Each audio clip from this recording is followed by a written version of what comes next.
So 5 things, dear brothers and sisters, I want you to carry with you, inshallah ta'ala, and to set your mind to from now as we get into these last 10 nights. Whoever observes Laylatul Qadr with faith and seeking the reward, Allah will forgive them for all of their previous sins. We ask Allah subhanahu wa ta'ala to make us amongst them. Allahumma ameen. And He mentioned, sallallahu alayhi wa sallam, that nothing extends the life of a person except for a sadaqah, except for charity. That this is the most comprehensive way to understand Laylatul Qadr, and it's very important.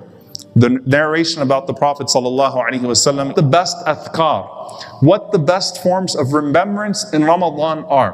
What is the best dua in Laylatul Qadr? We all know the answer to that. Prophet sallallahu alaihi wasallam said that whoever prays Salatul Isha in congregation, Allah subhanahu wa ta'ala will write down for them the first half of the night in prayer. Dear brothers and sisters, I'll keep it short, but I want you to remember the 5 things that I'm going to share with you, inshaAllah ta'ala, as we look out for Laylatul Qadr now. Sunday night begins the pursuit. Every single one of those nights has the potential to be the most consequential night of your life. And so for 10 nights, Allah subhanahu wa ta'ala will be looking out to His creation. And we ask Allah subhanahu wa ta'ala that what He sees from us is pleasing to Him. Allahumma ameen. And the Prophet sallallahu alayhi wa sallam said, "Man qama laylatul qadr imanan wa ihtisaban, ghufira lahu ma taqaddama min dhanbihi." Whoever stands up, whoever observes Laylatul Qadr with faith and seeking the reward, Allah will forgive them for all of their previous sins. We ask Allah subhanahu wa ta'ala to make us amongst them. Allahumma ameen. So 5 things, dear brothers and sisters, I want you to carry with you, inshallah ta'ala, and to set your mind to from now as we get into these last 10 nights. Number 1, as we go into the last 10 nights, and as we hope that we catch Laylatul Qadr, remembering that the night starts at Maghrib. Remembering that the night does not start at Isha, but the night starts at Maghrib.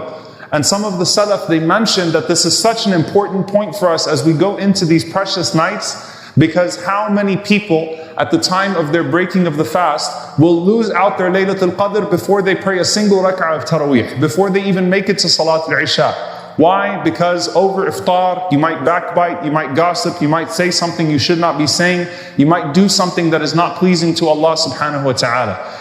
And Ibn Qudama rahimahullah ta'ala said, and most of the people lose it in its early part of the night. May Allah subhanahu wa ta'ala protect us. Most of the people lose it in the early part of its night. It could be one comment that's made at the dinner table, one comment on your way, one joke that is told that should not be told in those nights, and of course should not be told at any part of the night. But it starts at Salatul Maghrib, and when Allah subhanahu wa ta'ala says, تَتَجَافَى جُنُوبُهُمْ عَنِ الْمَضَاجِعِ يَدْعُونَ رَبَّهُمْ خَوْفًا وَطَمَعًا, that they forsake their beds, seeking Allah subhanahu wa ta'ala's reward, fighting with their sides. Imam Hassan al-Basri rahimahullah said this actually refers to the companions praying between Maghrib and Isha. And so remember to include everything from the adhan of Maghrib all the way to the adhan of Fajr as part of your Laylatul Qadr. The second thing, dear brothers and sisters, to make sure that we catch Isha and Fajr all 10 of those nights and days within Jama'ah. And if that jama'ah cannot be in a masjid for those that are not able to, then that jama'ah is formed in some other way, but to pray it in congregation. And we know that because the Prophet ﷺ said that whoever prays Salatul Isha in congregation, Allah subhanahu wa ta'ala will write down for them the first half of the night in prayer. And whoever prays Salatul Fajr in congregation, in Jama'ah, Allah will write down for them the second half of the night in prayer. And so to put that in context, just very logically, to pray 3 hours in the night, but to miss Fajr, for example, or to miss your Isha would not be more pleasing to Allah subhanahu wa ta'ala. Pray them in jama'ah. Sa'id ibn Musayyib radiyallahu ta'ala anhu قال من شهد العشاء من ليلة القدر فقد أخذ بحظه منها. How merciful is Allah. He said, whoever prays Salatul Isha in congregation has taken their portion from Laylatul Qadr. So keeping that. And if it is your regular habit and you're unable to do so, then Allah will have written it down for you anyway. But have the intention, inshallah ta'ala, for every night and day that you can, to catch Isha and to catch Fajr in Jama'ah. And if you're unable to at that time, or if you sleep through one of them and it overcomes you and you pray at home, do not grieve. Allah subhanahu wa ta'ala writes down in accordance with the intention. So that's the second thing. Not to miss Isha or Fajr in Jama'ah in those nights. The third thing, what the Prophet ﷺ said authentically, that whoever prays Qiyam with the Imam until he finishes, Allah will write down for him the entire night in prayer. Now the ulama differ as to what the quantity of that is. Does that mean, for example, that if the Imam comes at 3 o'clock a.m. or at 2 o'clock a.m. and prays for an hour, let's say from 3 to 3:45, and you pray with that single jama'ah, that single group of people, that single Imam for that entire time, that counts as the entire night in prayer? Does that mean if you pray the first 8, or if you pray a group of rak'at with one Imam, that counts? And bi'idhnillahi ta'ala, we take the opinion, inshaAllah ta'ala, that yes, to pray with an Imam when there is an established prayer from the beginning of their Qiyam until the end of their Qiyam counts as the entire night of prayer. So try to be very careful to catch it. And if you can catch both of the prayers, then do so. But to at least pray one block of the night, bi'idhnillahi ta'ala, behind an Imam throughout their entire portion of what they are to read that night. And if you can catch witr with them, then do so bi'idhnillahi ta'ala. That is the third thing. Now I'll get to the ones that get a little bit more interesting and that require a little bit more thought bi'idhnillahi ta'ala. We started off this month by talking about what the best adhkar, what the best forms of remembrance in Ramadan are. What is the best dua in Laylatul Qadr? We all know the answer to that. But I want to build on that just a little bit, inshallah ta'ala. This number 4 means keeping yourself busy in dua, and particularly the short du'as. I'm going to mention the reason why. Most people in here, if not everyone, already memorizes Allahumma, innaka afuwwun, tuhibbul afwa, fa'f anni. Oh Allah, you are the pardoner, you love to pardon, so pardon me. Most of us memorize that dua. We have been taught it at a very young age. Alhamdulillah, when Aisha radiallahu anha asked the Prophet ﷺ, what dua should I make? The Prophet ﷺ did not give her a page dua that we would all be fumbling to try to find it and try to repeat it and get through the Arabic of it. No, anyone can memorize this dua and anyone can learn its meaning very quickly. That in and of itself is a mercy of Allah subhanahu wa ta'ala. However, the ulama say, build on that concept of the short, comprehensive du'as as you move around on Laylatul Qadr. Even, subhanAllah, even they said if you're on your way to relieve yourself and come back, keep the short du'as on your tongue.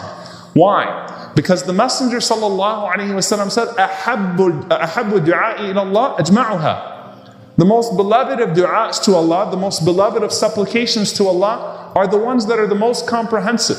What do you say in tawaf between Al-Rukn al-Yamani and Al-Hajar al-Aswad, the last round of tawaf? You just keep repeating what? رَبَّنَا آتِنَا فِي الدُّنْيَا حَسَنَةً وَفِي الْآخِرَةِ حَسَنَةً وَقِنَا عَذَابَ النَّارِ. As you're moving around, whatever you're doing, as you're trying to think of what you want to do next, as you're immersed in your du'as, sandwiched in between your personal du'as, use the short, comprehensive du'as you memorize from the sunnah of the Prophet ﷺ and let them engage you throughout the entire night. The short adhkar, the short forms of remembrance, and the short, comprehensive du'as from the Messenger ﷺ. Finally, dear brothers and sisters, number 5. This is the most comprehensive way to understand Laylatul Qadr, and it's very important. The narration about the Prophet ﷺ, إِذَا دَخَلَ الْعَشْرُ شَدَّ مِئْزَرَهُ وَأَحْيَا لَيْلَهُ وَأَيْقَظَ أَهْلَهُ sallallahu alayhi wasallam, that when the last 10 nights would come in, the Prophet ﷺ would tighten up his waist belt and he would give life to the night. He would enliven the night. The whole night was alive. What a beautiful expression. The night of the Prophet ﷺ was alive. And he would wake up his family. He would make sure that his family also was participating in it. Rasulullah ﷺ, when he said, do not turn your homes into graveyards. Assign a share of your salah to your homes. Don't turn them into graves. Why? Because dhikr gives life to the heart and it gives life to any space that we are in. Imam al-Shafi'i, rahimahullah ta'ala, he has a very important reflection on this hadith. He says that when you look at the companions of the Prophet ﷺ, some of them preferred to spend the night in praying. Some of them preferred to spend the night in Qira'at al-Quran, in the recitation of the Quran. Some of them preferred to spend the night in dua. Some of them preferred to spend the night distributing their sadaqat. Each one of them had a regimen, and they weren't all the same. Because the Prophet ﷺ's description in this regard was simply give life to the night. All of the deeds that would give life to the night. And so every single Muslim is included in this category, that you have something to give life to every portion of the night. And within that, you diversify your good deeds. And an easy way to remember this, dear brothers and sisters, is that all of the good deeds that are preferred in Ramadan are even more preferred in the last 10 nights of Ramadan. And make sure there's a portion of each one of them in the last 10 nights. This is what Imam al-Nawawi rahimahullah ta'ala said. He said that قال أصحابنا, he said that our scholars said, والجود مستحب في شهر رمضان وفي العشر الأواخر أفضل اقتداء برسول الله صلى الله عليه وسلم وبالسلف ولأنه شهر شريف فالحسنة فيه أفضل من غيره. He said رضي الله تعالى عنه ورحمه الله, that our scholars said that to be generous in Ramadan is highly recommended, as we know from the Prophet ﷺ, al-jud, the most broad definition of generosity. And he said specifically during the last 10 nights, because the best time to emulate the Prophet ﷺ is in the last 10 nights of Ramadan. So every description you have of the Prophet ﷺ, iqtida, to follow the Prophet ﷺ in those last 10 nights, is the best way to worship Allah subhanahu wa ta'ala, as it is to worship Allah subhanahu wa ta'ala at any time. And the month is honored as a whole, and these last 10 nights are the most honored 10 nights of the month. And subhanAllah, we find a connection between, particularly in that regard, dua and charity, dua and sadaqah, to al-qadr, to decree. Why? Because the Prophet ﷺ said that there are two things that affect your divine decree. He mentioned dua, that nothing changes the divine decree except for supplication, except for dua.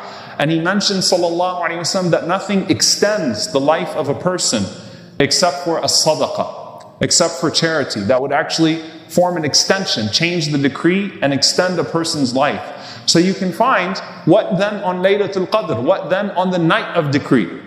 Right? To bring these types of deeds into our lives as well. So as you are there, inshallah ta'ala, as you are thinking about how do I fill these hours, diversify. Keep going between these things and know that you are following the Salaf in some way. One of the companions has a night that resembles the one that you do, or you hope that your night resembles one of the Sahaba in the portions that you are assigning, because they were all different in that regard, but all of them were exerting themselves all 10 nights of Ramadan, giving life to the night in obedience to the Prophet ﷺ and in seeking the pleasure of Allah. Lastly, the most simple form of advice. What is the point of i'tikaf if you're still connected to everybody and everything in i'tikaf? A person could be sitting in the masjid all night long, would have their phone and still be checking groups and still be going on different apps and still talking to people, and they are in less i'tikaf than a person who's sitting in their bedroom but has put their phone to the side. I'm not talking about the technical specs of it, I'm talking about the meaningful part of it. The whole point is seclusion. So even if you can't do i'tikaf, and obviously we have restrictions this year in regards to how we would do i'tikaf. Even if you can't physically do i'tikaf, do not leave room for yourself to get lost in something during the last 10 nights. So if I could take an oath in Jum'ah, I would from each and every single one of you. No social media, no WhatsApp, no text messages, no nothing, except of course if you're texting someone from your family or something just to get something done. None of that during the last 10 nights. When the time of Maghrib comes in, put it aside. I'm not going to check anything. I'm not going to go to anything, because Allah knows that 1 minute turns quickly into 30 minutes, and then that one conversation quickly turns into 10 sayyat, 10 sins. Be careful. Cut it all off in the last 10 nights. Rasulullah ﷺ went in complete i'tikaf in the last 10 nights. Let's try to cut it all off, inshallah, and only maintain what is necessary so that we are able to communicate with our family bi'idhnillahi ta'ala, or communicate in ways that need to be communicated inshaAllah ta'ala, but cut it all off and don't leave even an inch of it to corrupt any one of those precious 10 nights. Remember, subhanAllah, Laylatul Qadr, the night of Laylatul Qadr was lost because the Prophet ﷺ came out and he saw two companions that were arguing. And Allah subhanahu wa ta'ala rafa'aha, Allah Azza wa Jal lifted it from the Prophet ﷺ and the companions because of two people that were arguing. Do not be that person, subhanAllah, where the angels are on their way to you and then you quickly do something and they leave you. Don't do that. May Allah subhanahu wa ta'ala allow us to isolate our hearts, seclude our hearts, our thoughts, our bodies, our tongues, everything from that which is displeasing to Allah. May Allah subhanahu wa ta'ala allow us to engage in that which is pleasing to Allah. SubhanAllah, dear brothers and sisters, just like with Hajj, la rafatha wa la fusuqa wa la jidala fil Hajj, it's don't do anything to mess it up. Don't do anything to mess up Arafah. The same thing is true. Don't do anything to mess up your Laylatul Qadr. May Allah protect us from doing so, and may Allah allow us to exert ourselves and connect with Him in a way that gives us a lifetime of good deeds and gives us a lifetime of consciousness and taqwa of Allah subhanahu wa ta'ala, so that we rise to the level of ihsan, rise to the level of excellence, and be amongst His most pleasing servants. Allahumma ameen. أقول قولي هذا وأستغفر لي ولكم ولسائر المسلمين فاستغفروا إنه هو الغفور الرحيم. الحمد لله والصلاة والسلام على رسول الله وعلى آله وصحبه ومن والاه. اللهم اغفر للمؤمنين والمؤمنات والمسلمين والمسلمات الأحياء منهم والأموات إنك سميع قريب مجيب الدعوات. اللهم اغفر لنا وارحمنا واعف عنا ولا تعذبنا. ربنا ظلمنا أنفسنا وإن لم تغفر لنا وترحمنا لنكونن من الخاسرين. لا إله إلا أنت سبحانك إنا كنا من الظالمين. اللهم إنك عفو كريم تحب العفو فاعف عنا. اللهم اغفر لوالدينا رب ارحمهما كما ربونا صغارا. ربنا هب لنا من